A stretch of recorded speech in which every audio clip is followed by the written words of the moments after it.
नमस्कार साथियों, स्वच्छता की राजनीति की बात करते करते आज शराब घोटाले में इतना दलदल में फंस चुके आम आदमी पार्टी की शराब से बात करें तो एक राज्य से दूसरे राज्य तक जाती है। जहां एक और शराब घोटाले में कट्टर बेईमान मनीष सिसोदिया जी, उप मुख्यमंत्री दिल्ली, सांसद संजय सिंह जी और ऐसे उनके अनेक वरिष्ठ नेता और कार्यकर्ता और कई दलाल जेल में हैं। वहीं मुख्यमंत्री और कट्टर बेईमान अरविंद केजरीवाल, वो भी ईडी की गिरफ्त में है। और ये सब शराब घोटाले के लिए जो कल तक क्लीन चिट बाकियों को देते थे, ईमानदारी की चिट देते थे, आज वो स्वयं, मैं तब भी कहता था, इसी मन से मैंने कहा था कि अभी तो मनीष सिसोदिया गए हैं,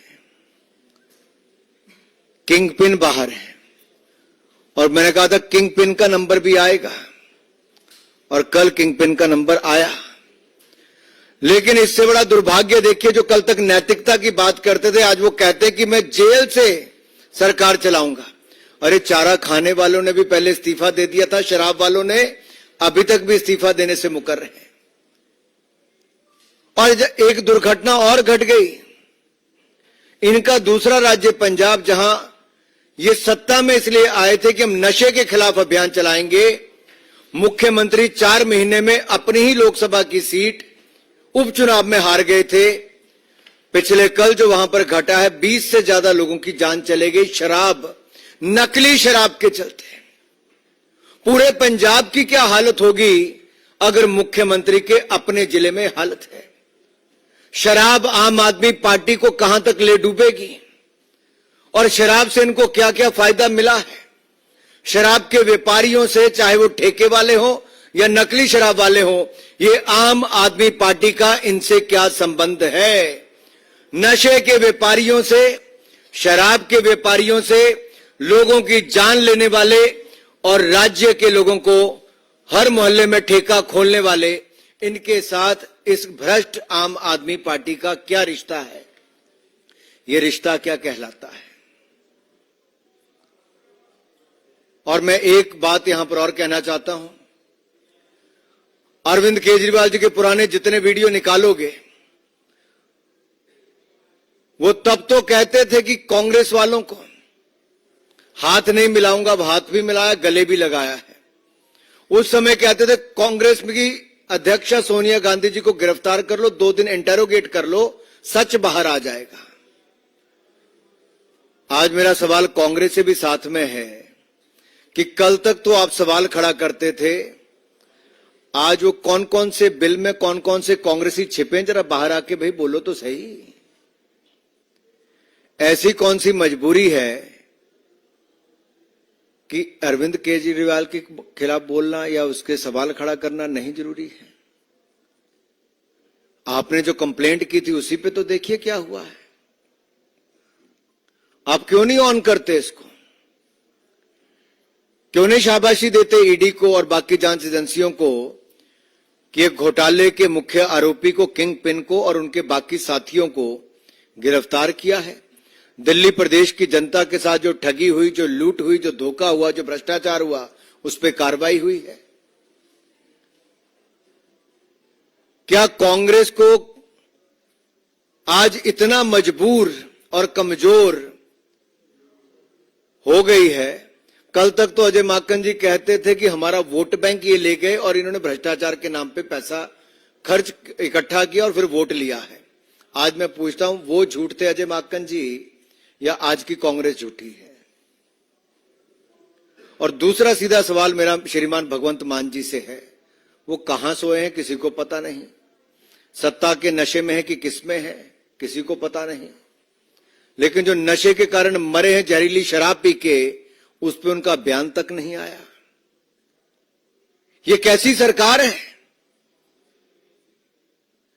जहां का सांसद विदेश में उन ताकतों के साथ जाकर खड़ा होता है जो हिंदुस्तान के खिलाफ बोलती हैं। जो आतंकवाद का समर्थन करती हैं, वो चेहरे पे मुस्कुराहट लेकर उनके साथ चित्र खिंचवाते हैं। क्या जवाब देगी आम आदमी पार्टी इसका? ऐसी कौन सी मजबूरी है कि देश विरोधी ताकतों के साथ आपका हाथ मिलाना जरूरी है? पंजाब के चुनाव हुए तब भी आप उन्हीं ताकतों के साथ थे। अगर आपके मन में कोई सवाल हो तो आप पूछ सकते हैं।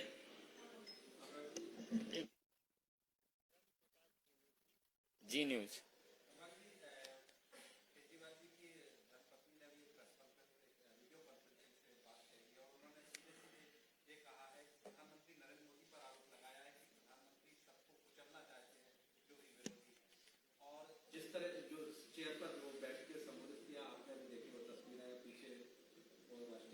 मुझे लगता है अगर आप जब माननीय प्रधानमंत्री जी गुजरात के मुख्यमंत्री भी थे तब भी उनका बयान देखिए, जांच में वो भी शामिल हुए, उस समेत भाई शामिल हुए। कहा देश का कानून सबसे बड़ा है, न्यायपालिका का हमें सम्मान करना चाहिए, जांच एजेंसियों का हम सहयोग करेंगे। एक वो थे जिन्होंने शुचिता की राजनीति की और तप कर निखर कर बाहर आए। आज चमकता हुआ प्रकाश नरेंद्र मोदी जी का पूरी दुनिया में दिखता है सर्वाधिक लोकप्रिय नेता के रूप में। उस समय के मुकदमे झूठे थे जिनमें से वो साफ ईमानदारी के साथ बाहर निकल कर आए। लेकिन मैं इनसे पूछता हूं जो इस नाम पे ही राजनीति में आए थे कि हम भ्रष्टाचार के खिलाफ लड़ाई लड़ेंगे और कहते थे हम कभी राजनीति में नहीं आएंगे, बेटी की झूठी कसम खाते थे, बड़ी गाड़ी नहीं लेंगे तो वो भी ले लिया, मकान नहीं लेंगे तो सबसे बड़ा ले लिया, शीश महल बना लिया, फिर कहा था सिक्योरिटी नहीं लेंगे तो 2 राज्यों की ले ली, कुछ नहीं छोड़ा। आज मेरा उनसे सवाल है कि लालू प्रसाद जी ने तो राबड़ी जी को बैठा कर गए थे, इनका क्या ख्याल है? प्रज्ञा। और मुझे तो लगता है अन्ना जी के दिल को जितना दर्द हुआ होगा मैं समझ सकता हूं अन्ना जी की पीड़ा को, जो आज अपने आप को ठगा हुआ महसूस करते होंगे कि कैसे दूसरे लोगों को भी अपने बहकाकर भ्रमित करके जैसे इतने दिनों तक बाकियों को ठगा है। आज अन्ना जी को भी लगता होगा किस व्यक्ति के साथ बैठे थे जो जिसकी पूरी की पूरी पार्टी आज दलदल में डूबी पड़ी है, भ्रष्टाचार के दलदल में। क्या पीड़ा होगी इस उम्र में अन्ना जी को? देखो दर्द झलक रहा था उनके बयान से। प्रज्ञा। प्रज्ञा।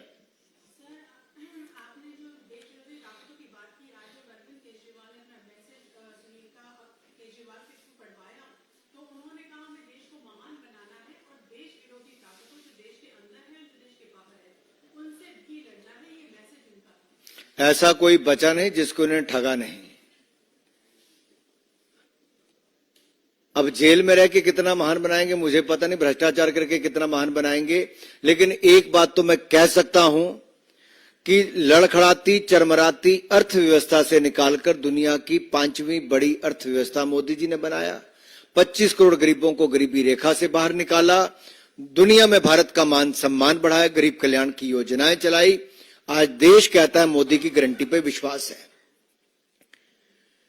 नेता वो जिस पर विश्वास हो वो मोदी है, ऐसे नहीं जिन्होंने शुरुआत ही झूठ से की थी और आज भ्रष्टाचार के चलते जेल में है।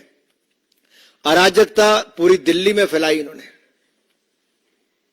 आज वो कुछ भी बयान कर ले, सच्चाई से बच नहीं सकते। Devendra Parashar, India TV.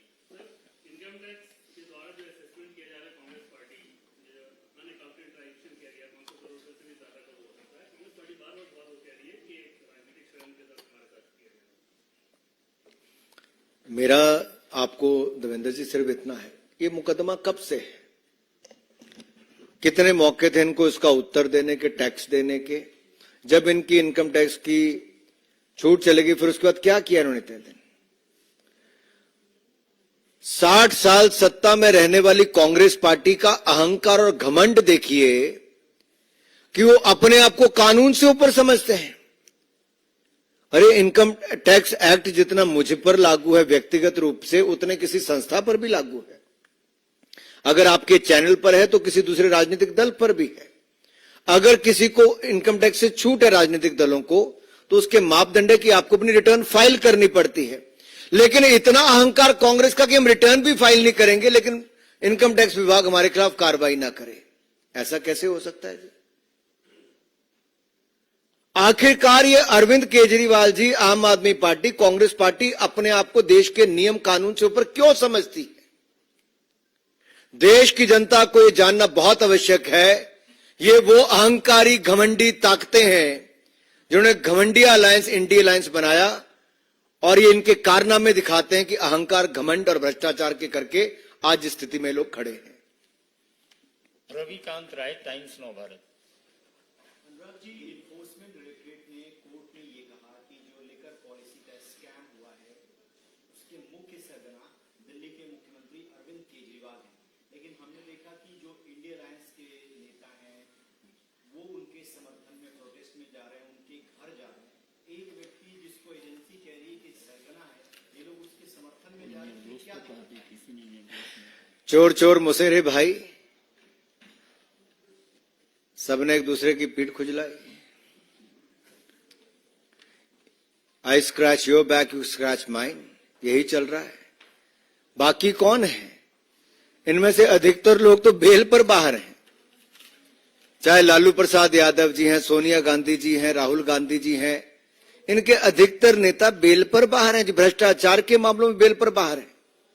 और मुझे एक व्यक्ति बताइए जिसने कहा हो कि अरविंद केजरीवाल निर्दोष है, और किसी ने कहा कि शराब घोटाला नहीं हुआ। किसने कहा? अरे यही लोग जो इनके साथ आज चले, कल तक यही कहते थे कि शराब घोटाले पे कार्रवाई हो, 100 करोड़ रुपए अरविंद केजरीवाल उनकी पार्टी खा गई।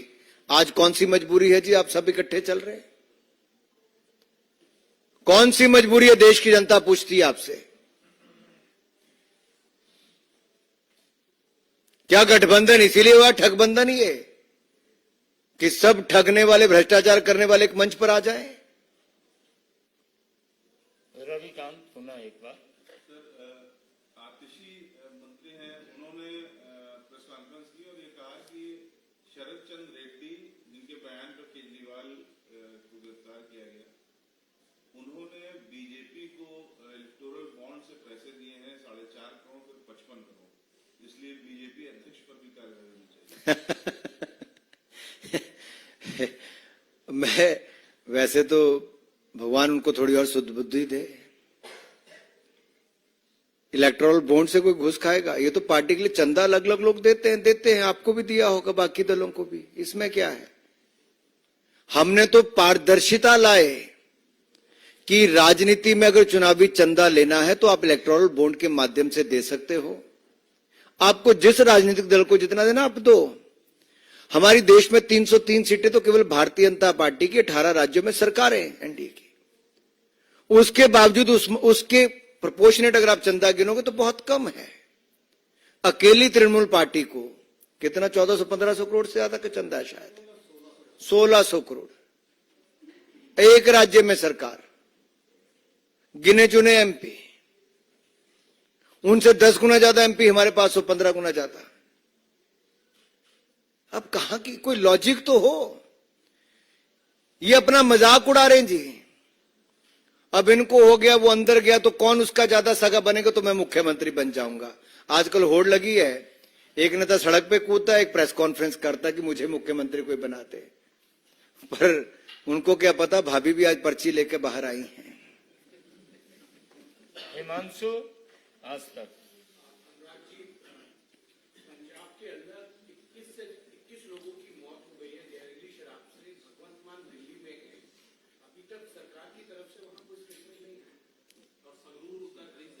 कुछ जहरीले लोग शांत हुए तो वहां पर जहरीली शराब की भी काफी बिक्री। अगर आप देखिए, पंजाब में नशे के खिलाफ लड़ाई कहते थे आम आदमी पार्टी, और सत्ता के नशे में चूर आज शराब माफिया के ऊपर नकेल नहीं कस पा रहे। मुख्यमंत्री के गृह जिले में अगर 21 लोगों की मृत्यु हो जाती है, मुख्यमंत्री कहां है किसी को पता ही नहीं है। सरकार कौन चला रहा है? ये तो पंजाब वाले पहले कहते दिल्ली से रिमोट कंट्रोल से चलती थी, रिमोट कंट्रोल वाला खुद जेल में है। तो मैं आपको हिमांशु जी क्या जवाब दूं इसका? 21 लोग मर गए पंजाब में, लेकिन पंजाब सरकार संवेदनशील नहीं, आज इसका भी एक सामने पता चलता है। नशे के व्यापारियों को, शराब के व्यापारियों को किस तरह से समर्थन मिलता रहा, आज उसका एक और उदाहरण सामने आया है। दिल्ली से लेकर पंजाब तक शराब की बू और शराब से मरने वाले लोग, शराब के घोटाले होने वाले काम आज देश में चर्चा का विषय बना है। और शराब के घोटाले में एक सांसद, एक उप मुख्यमंत्री और एक मुख्यमंत्री आज गिरफ्त में है। कैसी सरकार है ये, जिसका पहले स्वास्थ्य मंत्री जेल में रह के 1.5 साल जेल में रह के मंत्रालय चला रहे थे, जेल मंत्री जेल में था, आज मुख्यमंत्री गिरफ्त में है और वो कहते हैं कि मैं जेल से रह के सरकार चलाऊंगा। 75 साल से ज्यादा की हिंदुस्तान की राजनीति में इससे बड़ा दुर्भाग्यपूर्ण क्षण और इससे घटिया राजनीति शायद आज से पहले नहीं देखी होगी। मैंने पहले भी कहा, चारा घोटाले के आरोपी लालू जी इस्तीफा देके चाहे राबड़ी जी को बना गए थे, लेकिन इस्तीफा तो दिया था। यहां तो नैतिकता की बात दूर, अहंकार आज भी सिर चढ़ के बोल रहा है। धन्यवाद। अंतिम प्रज्ञा। है कोई?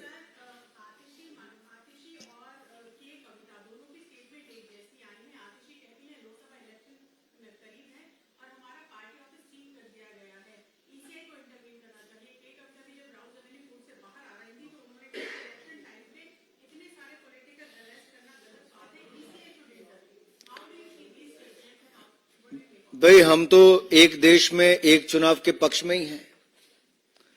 कम से कम जांच एजेंसियां को हर 6वें महीने जब चुनाव होते हैं तो इनके अनुसार अगर जांच एजेंसियां चलेंगी, अब ये तो जांच एजेंसी को तय करना है, तो यानी कि हर 6 महीने बाद 2-2 महीने की ब्रेक लग जाए जब इलेक्शन कोड ऑफ कंडक्ट है, तो मॉडल कोड ऑफ कंडक्ट है, तो क्या करना चाहिए? जांच एजेंसियां कोई चुनाव को देख के कार्रवाई नहीं करती, वो तो भ्रष्टाचार में जैसे जैसे सबूत मिलते हैं कब क्या क्या कदम उठाते होंगे, ये जांच एजेंसियां बता सकती हैं। लेकिन एक बात सच्ची है, मोदी जी ने कहा था, ना खाऊंगा ना खाने दूंगा।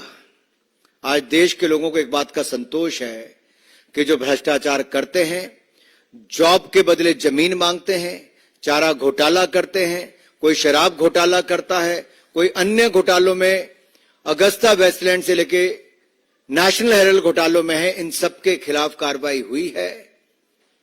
और ऐसे अनेक उदाहरण आपके सामने हैं जहां जांच एजेंसियां स्वतंत्र रूप से अपना काम कर रही है। और देश के लोगों को एक बात का संतोष है कि आहिस्ता आहिस्ता ही सही, थोड़ा लंबी प्रक्रिया होती जांच करने की, लेकिन कार्रवाई हो रही है।